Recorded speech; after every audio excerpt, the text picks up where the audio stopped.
One of the biggest media deals in history, AT&T buying Time Warner for $85 billion, and the Justice Department tried unsuccessfully to stop it. But the closing of the deal didn't mean the closing of the case, as Justice appealed the lower court ruling even after the deal was completed. Today, it got its ruling. To take us through it, we turn now to Jennifer Reed, Bloomberg Intelligence Senior Analyst for Antitrust Litigation, coming to us from Washington. So, Jennifer, don't keep us in suspense. What happened?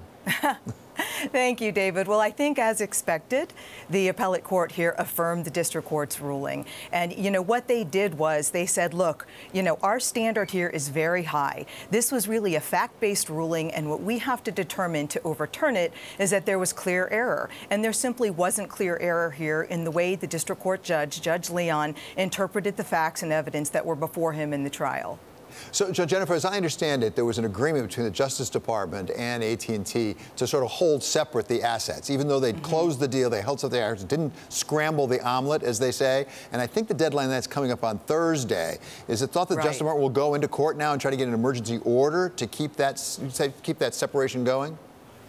Well, that's the only thing they'll be able to do to keep AT&T from going ahead and integrating Turner on February 28th, because that was the agreement. I mean, they can certainly ask AT&T to extend that agreement, but I don't see, given this decision, why AT&T would agree to that. So what they're either going to do is say, look, we're finished, we're not going to appeal. And if they do that before the 28th, once that happens, AT&T can go ahead and integrate, because it was either when the process was over or February 28th, whatever comes first. Or, AT&T will go ahead, and if the DOJ decides that they want to continue to challenge this and they try to go before a bigger panel at the appellate court or go to the Supreme Court, then in that case, it's going to be harder for them to get some kind of a divestiture once, as you say, the eggs are scrambled. So the way it usually works is you got two more shots. One is en banc, as they say, the entire court, not just the three-judge panel, within the D.C. Circuit, and then ultimately the Supreme Court of the United States. Do you see anything in this ruling that would give them hope, the Justice Department hope, that they could prevail either at en banc or Supreme Court? Because it's a practical matter. It gets harder as you go higher.